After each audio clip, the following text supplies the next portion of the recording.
Hey everyone, this is Ed Gutowski, and I wanted to really just create a video which kind of highlights are the things that I look for that make a good essay. And generally, you can almost look at this as kind of like a visual recorded rubric of kind of what goes through my mind as I'm looking for a good essay. So, how do we write a good essay? So, let's take a look. So writing a good essay, in my view, kind of requires three things. We kind of look at the introduction, the body, and the conclusion.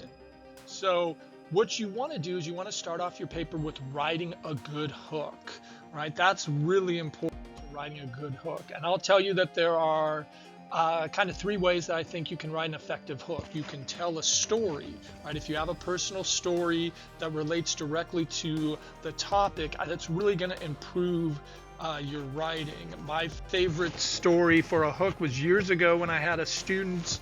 We were looking at George W. Bush's speech the night of September 11th, the night of the worst terrorist attacks on U.S. history. And the students started their hook where their mom came in, woke them up. It was September 11th. The mom was freaking out. She went into the living room. They watched the TV. The plane had crashed into the first tower. All of a sudden, they heard a plane had crashed in the Pentagon, and her father worked at the Pentagon. And the mom was trying to pick up the phone, call her dad. She couldn't get through to it, and then they watched as the second tower collapsed. And then what the student did is went directly into their analysis of Bush's speech. But I remember this was such a great hook because it was a personal story. Throughout the paper, I was wondering, hey, did the dad make it out? And at the end of the paper, in the conclusion, the student tied it back to their hook and said their dad was safe but immediately got sent to Afghanistan.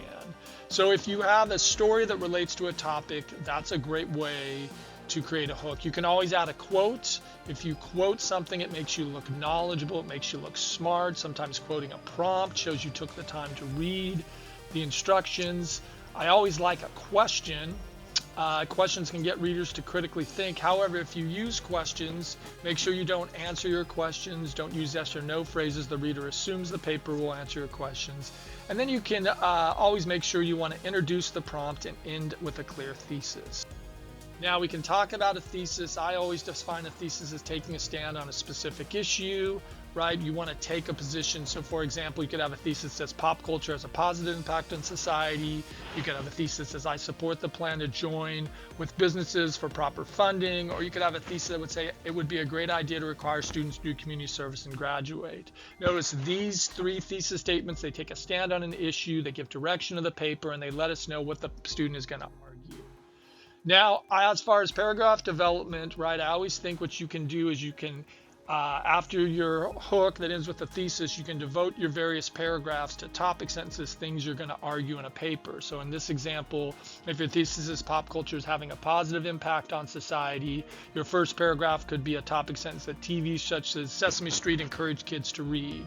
Then you would explain that. Then you'd shift to another paragraph that might say music by artists such as Taylor Swift empower women. You'd explain that idea, then you'd shift to what might be your third or fourth paragraph. You could say, films like The Avengers show the importance of heroes. But what the idea is, you have your hook, you end with a thesis, then you're going to devote various paragraphs that have clear topic sentences that will support that thesis. And then all you need to do is add a conclusion. So I just wanted to make this video to kind of give you an idea of what's going through my mind that makes up a good essay.